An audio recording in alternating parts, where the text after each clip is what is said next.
The fair-haired guy and the brunette are deeply in love with each other. They both look very young. In the next scene, the girl gently and somewhat fearfully strokes her already large belly while attending a gathering of other young pregnant women. Time flew by, and the day of childbirth arrives. When the baby is born, the young mother falls asleep, exhausted. She wakes up not as a young girl but as a woman with gray hair and wrinkles. It was a memory from her youth. In another room, her mother is sleeping, and the woman goes to her. But there is no child from her dream in the house. The woman's name is Karen, and she is 50 years old. The mother is the only person in her life to whom she gives all her love and care. During breakfast, Karen reminds the mother that her daughter, who has been placed in an orphanage, has a 37th birthday coming up. Somewhere in the office, an interview is taking place for the position of a lawyer. The young woman with cold blue eyes impresses the supervisor named Paul with her resume, and he asks her to tell him a bit about herself. In her story, it is revealed that this young lawyer is the very child who appeared in Karen's dream. She is her daughter. After the baby was born, she was immediately put up for adoption.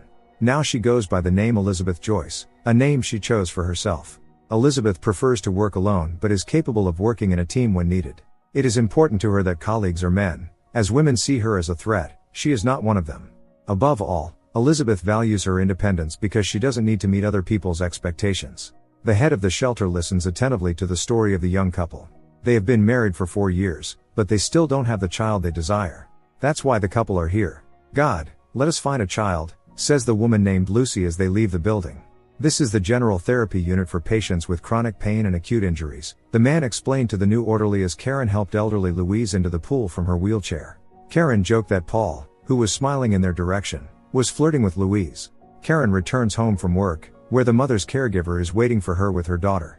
Karen is contemplating firing the caregiver for bringing the daughter into her home without permission, but the mother of the woman firmly insists that Karen cannot fire her. Elizabeth Joyce is reviewing the case documents, comfortably seated on the couch. But an unexpected knock at the door interrupts her. She recently moved, and her neighbors decided to come and say hello. They are a very friendly young family expecting a child, but Elizabeth does not invite them in under the pretext of being busy. Karen writes down the dream she had in her personal diary. In her entries, she turns to the daughter, talking to her. But the flow of words is interrupted by the new orderly who introduced himself as Paco. Lucy's mother asks if it was her or her husband's idea while the girl with a smile decorates a cake in the confectionery. Taking a child from an orphanage is morally challenging for Lucy and her husband Joseph, as well as for their families. Lucy is about to meet a pregnant girl who is looking for adoptive parents for her child. She's already given several rejections, but maybe Lucy will have better luck? Elizabeth Joyce decorates her new office. It's one of the best offices, and there will be a dinner in her honor tomorrow. Much is expected of her, and Elizabeth believes there are good reasons for that.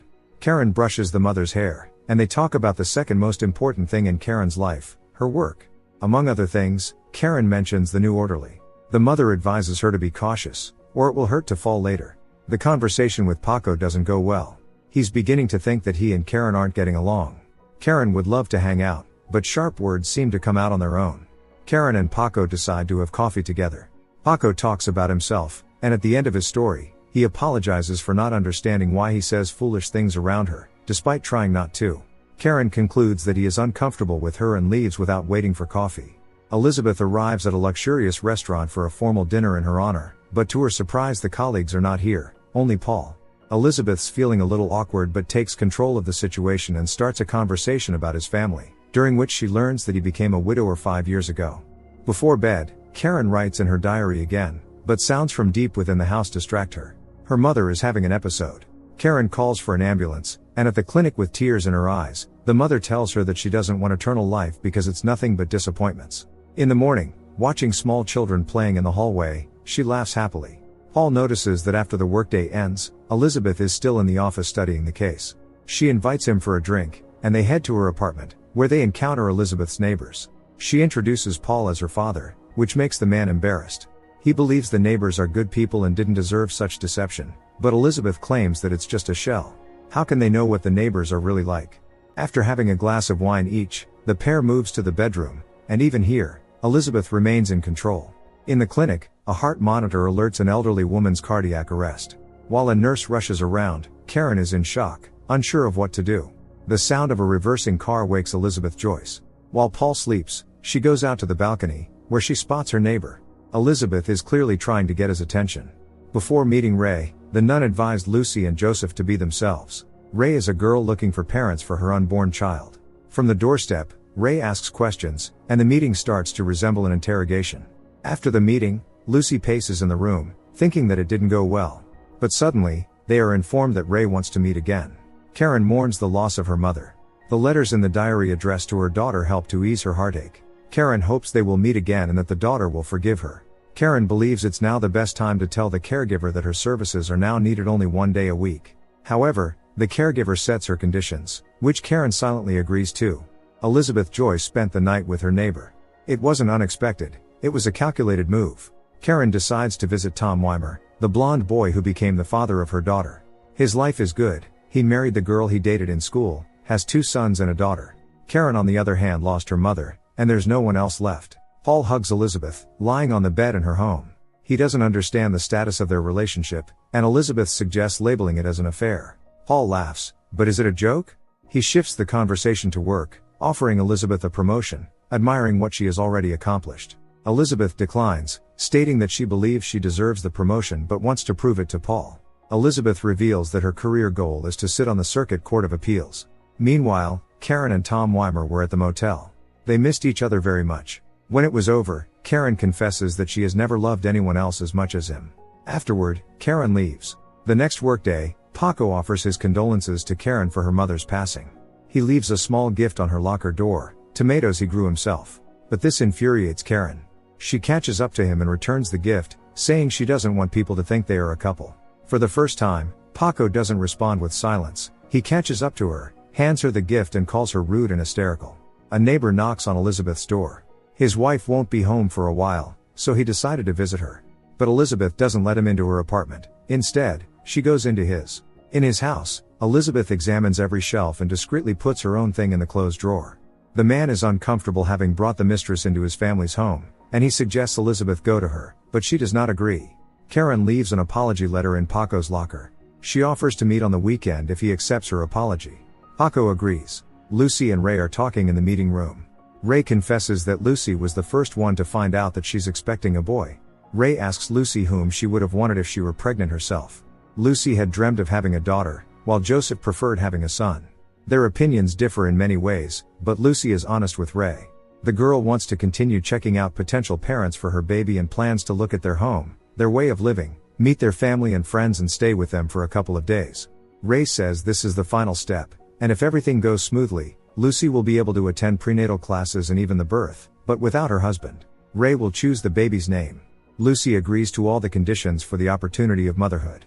While the caregiver tidies up the house, Karen is tending to the roses growing beneath her windows.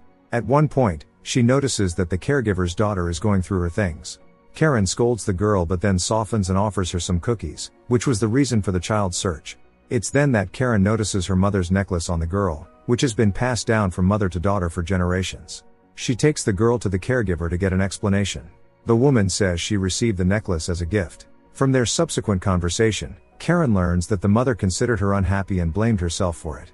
Karen can't hold back her tears upon hearing this. She doesn't understand why the mother never talked to her about it. Elizabeth experiences strange symptoms, but she's sure it's not pregnancy because she underwent a certain medical procedure abroad at the age of 17. The doctor suspects that despite everything, Elizabeth might be pregnant. Karen returns the mother's necklace to the caregiver's daughter. Paul asks Elizabeth if she ever tried to find her biological parents. But Elizabeth replies that it would be better for everyone not to do so. Paul admits that he's losing his head over Elizabeth, but these feelings scare him, so he ends their relationship. The doorbell wakes Karen up. Paco is standing at the doorstep. Karen forgot about their scheduled meeting. Karen tells Paco about the pain she has felt her whole life for not being with her daughter. She thinks about her constantly, looks for her face in a crowd, writes letters to her that she never sends, buys gifts for her birthday and even gave her a name, Rachel. Paco doesn't say a word but squeezes Karen's hand tightly. The doctor tells Elizabeth about her pregnancy right away. The doctor also suggests an easy solution to the problem. Upon hearing this, Elizabeth gets furious, stating that doctors can't know what she wants. In the confectionery, Lucy's mother shares her concerns about Ray. She's afraid her daughter will be deceived. Elizabeth wants to see Paul. The door is opened by Maria, Paul's daughter. The house is full of guests. Everyone is talking to each other very animatedly, laughter is constantly heard, and there is a spirit of happiness in the house. Elizabeth has never experienced anything like this, and she feels out of place. Elizabeth announces that she's leaving in the morning. It's difficult for Paul to let her go. In front of the altar stand the happy newlyweds, Karen and Paco. In the park, Karen along with Paco's family, organizes a picnic. Paco's daughter, a devout girl named Melissa, advises Karen to find her daughter to soothe her soul. Elizabeth wants to find a job. She's not pleased with spending all her free time watching talk shows. During an interview, the potential boss is impressed by the qualifications of the girl and the fact that she doesn't require a high salary. Out of politeness, the woman asks if she's expecting a son or daughter, and so the audience learns that Elizabeth is expecting a daughter. Karen can't stop thinking about her recent conversation with Melissa. She battles her fear of being rejected by her daughter but decides to start searching. In the orphanage manager's office, Karen learns that it's not that simple. The woman can only leave a letter for her daughter, and she will only read it if she comes to the orphanage herself. The same goes for Karen. If the daughter is searching for her, she should have gotten the letter. But there's none. Karen decides not to write anything. Elizabeth diligently goes for medical checkups and follows all the recommendations. After her appointment, she takes a break on the rooftop of her house and meets a blind girl named Violet. Karen finds the caregiver's daughter asleep on her couch. She approaches the girl, determined to wake her up, but something prevents her from doing so. Looking at the sleeping girl, the woman's heart involuntarily tightens. Ray comes to the store where her mother works. She tries to persuade her 20-year-old daughter not to give up motherhood. The woman explains that she didn't want children either, but now she thinks about her daughter with every breath. However, her mother's support is not enough for Ray. When the household chores are done, the former caregiver of Karen's mother, now a cleaner, looks for the daughter and sees her playing in the garden with Karen under the water jets. She feels that something has changed in Karen. Joseph, Lucy's husband, contemplates the situation they've gotten into. Joseph realizes that he doesn't want to adopt a child, he wants his own. But Lucy, despite her strong desire to become a mother, cannot conceive. Lucy's pain is unbearable, so she grabs her keys and bag and runs away. In a conversation with her mother, Lucy decides that despite the impending breakup with Joseph in the near future, she will continue the process of adopting.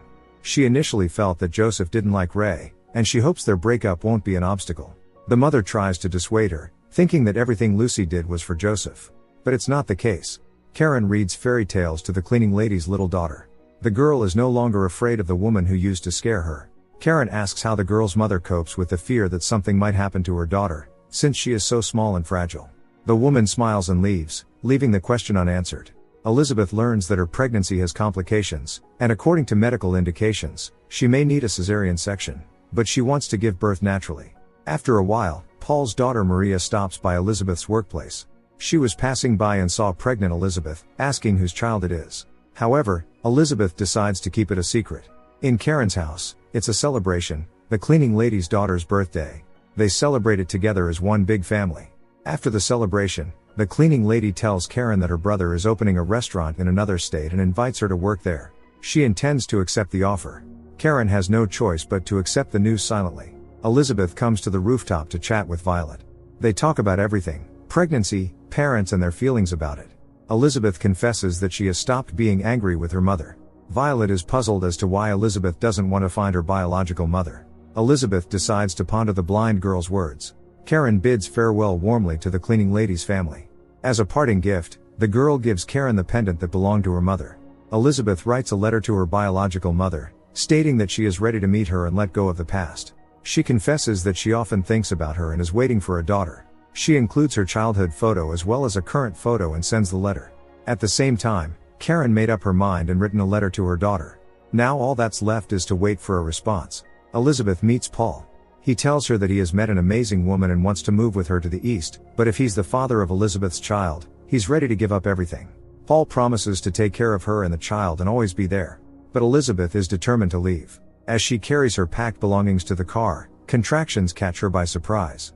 After the operation, she is given a healthy baby girl who looks just like Paul. Elizabeth starts experiencing complications, and the doctors cannot save her.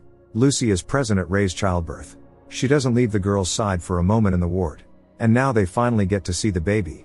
Ray refuses to breastfeed the baby with her own milk, so Lucy feeds the baby from a bottle. Before leaving, Lucy kisses the sleeping Ray on the forehead. She doesn't yet know that Ray has changed her mind. When she is informed of this, Lucy can't control herself. She screams and tries to break into Ray's ward. But she is powerless. Later that evening, the orphanage supervisor comes directly to Lucy's home and offers to take another child whose mother passed away during childbirth, and there was no father initially. This child is Elizabeth's daughter. The woman expressed her willingness to bypass the waiting lists for Lucy. Your paths have crossed with this girl. If you walk away, there won't be another chance, the supervisor said. Being a mother is not easy, and Lucy is going crazy from the constant crying of the baby. The mother comes to help her, but she's afraid she can't handle it, so she gets angry at the daughter and feels guilty about it. Lucy's mother reassures her by saying that she is not the first woman to give birth to a child. It is time for her not just to grow up, but to become a mother. A year passes. During cleaning, the orphanage supervisor finds an envelope without a name or address. It's Elizabeth's letter. In the next scene, Karen enters the same office room. But besides this good news, the supervisor had to deliver bad news about the passing of her daughter. The letter had been waiting for her for a year. Karen is shattered. She asks the husband why he made her do this. As long as Karen was unaware, the daughter was alive for her. Karen goes to where her daughter worked. She also goes to the daughter's apartment, where she meets the blind girl Violet on the rooftop. Meanwhile, a response to her request to meet the granddaughter arrives. Lucy allows them to meet. From the documents, Karen learns that her granddaughter's name is Ella. The first meeting of Karen, Lucy and Ella goes easy and relaxed. They play on the lawn, talk, and Karen feels absolutely happy. She gives the mother's pendant to Ella. At home, Karen shares with Paco that Ella has her daughter's eyes. She is grateful to the man for his support and care. She doesn't stop writing letters to her daughter, but now in addition to regret, there is a ray of light named Ella in it.